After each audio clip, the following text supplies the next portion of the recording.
nice and warm and toasty by participating, hopefully. So let's go ahead and get started. Welcome, Detroit Working Writers. This is me, John R. Monteith. I'll give you a bit of my background and do introductions so we all kind of hopefully participate, talk a little bit about what we enjoy doing for writing. If you want to follow along, I've got notes online. You can go to subthriller.com /DWW. That'll have these notes and my email address. And I don't know if they covered this in the amphitheater earlier, but this is the network and the password so you can get online. So I'll give you a moment to go ahead and get online while I talk about myself, hopefully as quickly as possible. I've been writing for 13 years since I published my first novel. At this point, I've got 17 novels in publication, 2 series. One is a naval submarine adventure, and the other is a paranormal thriller adventure. So I'm into adventures. Hopefully we all are. I have won a few awards.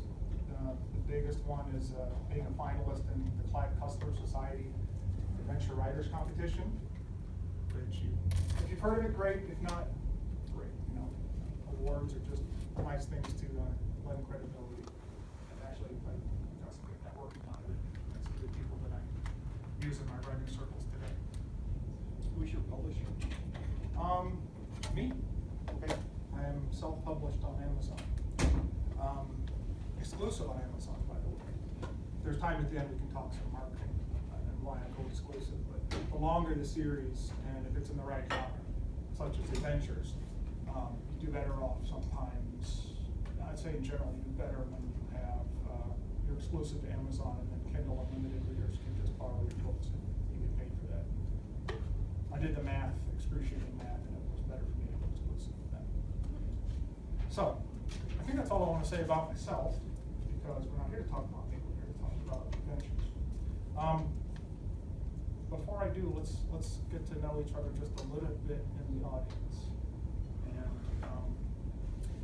let's start. I want to ask just some questions to get us going. Who here has not yet published their first novel? 1, 2, 3, 4, 5. Okay, so the majority of the room actually takes notes. That's good to know. Has anybody here published just one novel? Just one? 2 to 4 novels? 2, 3, 4? No? 5 or more? There we go. 2? 10 or more? Ooh. I gotta keep going. 20 or more? How many? 20. Oh, There's I'm the winner, 19. Sybil. 19. Wow. All right.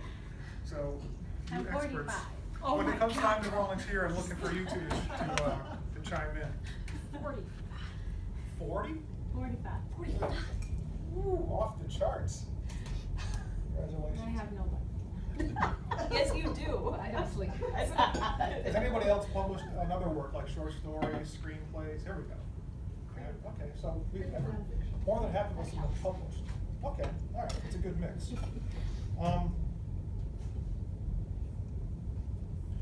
So let's dive into the material.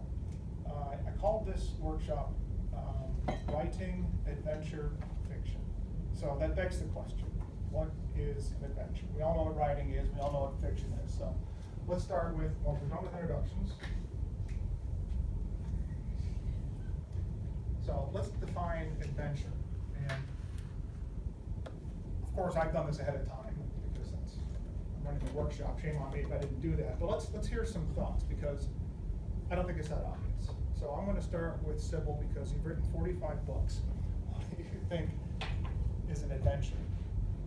Well, an adventure, well, in terms of, as a writer, you're taking the reader on a journey through several arcs and subplots until you bring the hero to the promise that you made at the beginning. Okay, journey. I'm going to write down the things that are sticking in my mind. Journey's good. Not that the the rest of it was bad, I'm just, Oh, no. how much did I remember of what you just said? So you're Very- taking the reader on a journey through in technical terms, arcs, story Right, right. arcs and, plots. Promise. I liked your point about a promise. Yeah, and Fulfilled promise. to the promise that you made from the beginning.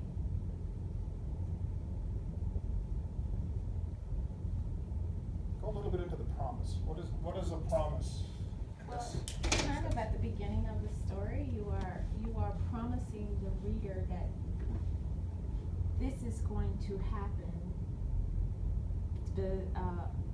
In other terms, this is going to happen, besides the consequences and the punishments and everything, despite everything, I'm going to promise this story to you. Okay. Promise, sounds like foreshadowing too. Yeah. Okay. All right. Good, thanks. Anybody else? Pat? I think of a adventure as a quest. And it could be a journey, but there's a goal associated with that journey. It's not just a road trip. There's something here at the end. Hold on, let's let, I wanna digest what Pat said, and I'm digesting it, and it, to me, stick with the metaphor of digesting, it tastes a lot like what Sybil just said, and coming at it from a different angle. A quest, a journey, a promise to reach a goal. Yep. I think we could talk all day about what it is and use different words and never reuse the same words, but we'd all understand the same concept of what an adventure is. But let's keep going, one more. CK. My adventures tend to have a lot of travel in them. I mean, it doesn't have to, but I always, when I think of an adventure novel, I think of traveling to some exotic location and, you know, going on a treasure hunt or something like that. Or an expedition. Exotic, I like it, but I'm having trouble spelling it. TIC, you got it, yeah. And travel. But it could be traveling through the haunted house too. That's true. Yeah. Traveling. Yeah, it doesn't have to be huge travel lines. across the galaxy, it doesn't have to be travel across the planet, it could be travel across a room. Right. Okay. Sorry, let's see. Sandy. Sandy, hi. So I think of adventure fiction as having a certain pace. I mean, not consistent all the time, but it's gotta move. Mhm. And that the challenges will be more physical than internal emotional things. Although fear, heart-stopping fear, that could definitely be part of it, and that's an emotion. All right, you hit my favorite thing, pace. We're gonna talk about pace later, talk I about didn't pace. read that. No, I know, you sounded authentic, so. But you had some other good stuff in there, you had fear, which we'll rope in later when we talk about danger. I use the words exciting and danger. And, did you say action? No, I was gonna say action. I read your mind. Okay, action. I'm sorry, Sandy, I missed one of your points there. Well, I said that there needed to be a certain pace. You don't meander through an adventure fiction story. You move. Right, you had pace, you had fear, and I think you had one other. That a lot of the barriers to the Physical. main character are physical. Right. They're not mental as much. Right, okay, because I'll be covering that too in different form, when we talk about a plot-driven versus character-driven approach. That'll actually be plot-driven. Thank you, Sandy. And action by Jamie, is it? No, Lanny. Lanny, sorry, and I even met you when you walked in the door, sorry. I was just surprised that we hadn't said the word action yet, Yeah. because oftentimes action, adventure comes up. Yeah, and on the genres, when you look at Amazon, you look at all the 10,000 genres, but you go up to the top of the big ones, and it's action and adventure. Yes, Pat? Can't they also be cerebral too? Like Dan Brown, you know, you gotta have the scientist, you have to have the person with the background, the thinking to get through the physical obstacle. Ciphering out the puzzles and the symbols, and there's like an Yeah. intellectual aspect to the adventure. Right. Yes, yes, I think you can. But if you'll allow me, I'm going to set that aside for today's workshop. Because, I think that's actually harder to do. I mean, if you're gonna write an adventure, it's probably best to start with something that's more physical and action-oriented. Get the techniques down, and then deal with something that's more psychological, cerebral on your second, third efforts. And maybe that's why Dan Brown wrote one really good book, then rewrote it 4 times. Two really good books. I like Angels and Demons as well. But the others are copies of the same thing. Exactly. Just change from for form. Yeah. So Okay. We haven't mentioned characters yet. Nope, we have not. And I We're think- defining adventure, and if you want to, it'd be a good segue to where I wanna go, so. Well, when I think of an adventure, there's always a protagonist and almost always an antagonist. Okay. That's true. Thank you, Richard. So we've got, protagonist, antagonist. I'm not gonna write that down because we're gonna cover it here in the characters section. Can I add a word? Yes, you may. Swashbuckling. Wow, that was worth the price of admission alone. Now you gotta spell it. Yeah, S-W-A-S-H. these are the ones I can't spell. Swash and then buckle. Swash, buckling. There you go. I'm not sure I would have written that if you had used the power of suggestion so well, but you did.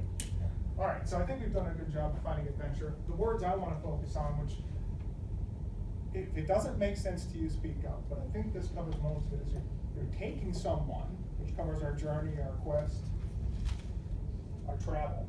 We're taking someone, or I'll say multiple people, because we're taking characters and readers someplace abnormal and new, and it's gonna be exciting and dangerous. And I'm even going to say tropes. Hold off.